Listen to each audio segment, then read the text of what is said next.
everyone, it's Mary Brownlee, licensed professional counselor and trauma therapist. Today we're going to talk about a really important topic. This is a question I get asked a lot by my clients when they come to me for trauma therapy. And the question is, how do I know what a safe relationship looks and feels like, right? So if you've had a childhood where there was lots of abuse, neglect, screaming, shouting, lots of fear, basically, oftentimes you become an adult and you really don't know what safe, healthy relationships look like. So that's what we're going to address today. And I'll give you kind of a roadmap with multiple things to look for in a future healthy relationship. And hopefully you will be able to find these because they are super important for our healing. And without further ado, let's get started.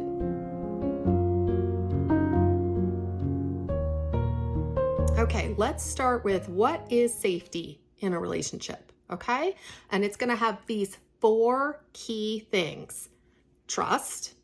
Trust really is their behaviors and what they say match up, and they match up over time, right? So you're looking for those 2 things matching up over time, which equals trust. Openness and honesty. This is somebody you can be yourself with. You can share your inner feelings. You're not going to be judged. You're not going to be criticized. The other person cares about your inner world. You can be your authentic self. Huge. As trauma survivors, a lot of us have to mask or essentially hide our true selves around our family members. It's not safe to be ourselves amongst our family members. So in a future healthy relationship, you want somebody you can be your genuine true self around. And everyone can communicate openly and safely. That is huge. Again, a lot of us in our families of origin, you couldn't really talk about your inner world. Either you were punished or criticized or abused in some way, shape, or form if you tried to talk about feelings. So yeah, in a future healthy relationship, you want somebody that you can share those inner feelings, your inner thoughts with, and there's not going to be negative consequences.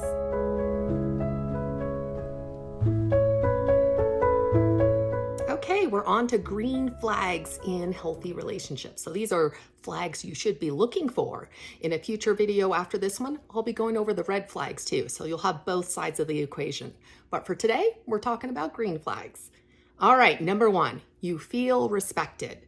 So every healthy relationship, there's a sense of being respected. So even if you do hold differences from the other person, these differences are not something that you're going to be criticized and shamed or screamed at, or again, it's accepted by the other person. They're not going to freak out because there's differences. You can talk about your feelings. So important, right? Our inner world is really where vulnerability and intimacy is really built. And if you can't share your inner world with other people, how are you really going to have a genuine relationship, right? And individual differences are not seen as a problem. Again, healthy relationships, people are all different, right? We have different perspectives, thoughts, feelings, experiences. And for the most part, people don't have any problems, at least healthy people don't have any problems with people who are different.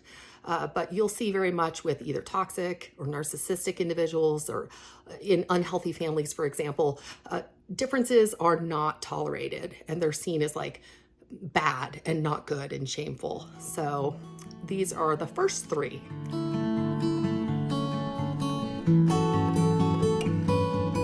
Okay, we're on to the second set of 3. All right, there is a shared history that everyone agrees on. What do I mean by that? Okay, so it's very interesting in our unhealthy families that you'll have a story, right, about what happened to you as a kid, but no one else will understand or validate your story. Like every time you try to talk about your experiences or you're trying to work through some sort of difference, you feel gaslit and invalidated, and you feel like you're Alice in Wonderland, so to speak. You've dropped down the rabbit hole and like, what universe am I in? I can't even talk to this person about something that should be very obviously true. So that is a red flag that, again, no doubt we'll be addressing in a future video. But yeah, you want a shared history that the other person understands where you're coming from. And even if there's some differences, they totally can respect where you're coming from and they can understand why you feel the way you do. And they're not gaslighting and invalidating you. So that's really important. You can laugh with the other person. Huge. I feel like all healthy families and all healthy relationships, there's a sense of shared humor and joy and connection. Mistakes are seen as normal. Again, mistakes are how we learn, right? Nobody's perfect. We all make them. And in healthy families, mistakes are not held against you either. They're understood as like, hey, I'm not perfect either. Let's see what we can learn from this. And there's not shame around mistakes.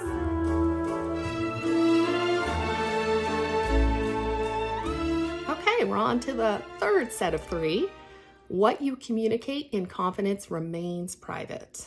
Aha, yes. I bet a lot of you can relate to this. In unhealthy families, what happens is not only is there a lot of secret keeping, but also you'll find that members talk about one another behind each other's backs, a lot of gossip.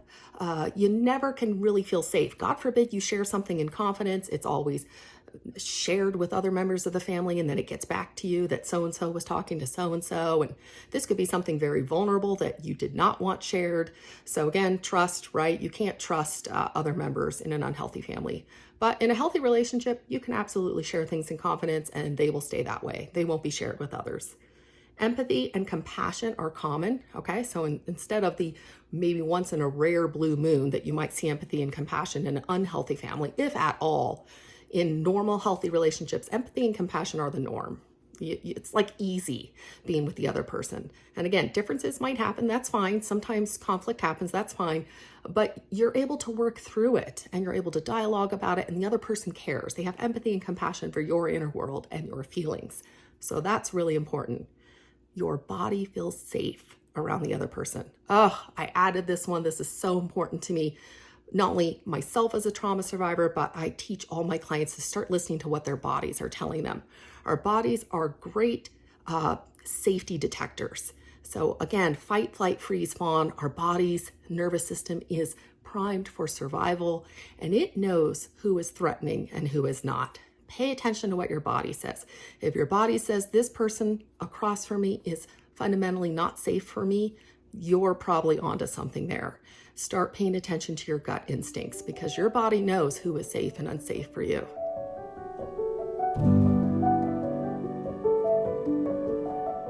Okay, the last slide. All right. If you are sad or struggling, the other person cares about your feelings. So important.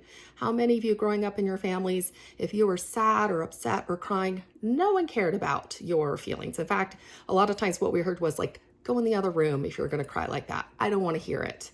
Or I'll give you something to cry about, So again, unhealthy parents, unhealthy families, there's zero tolerance for other people's emotions, especially if the sad and kind of vulnerable emotions as well.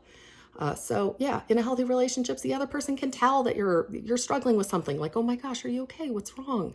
Right? You'll see this interest in your inner world and in checking in and making sure you're okay. Like, people are in tune with each other's emotions and feelings.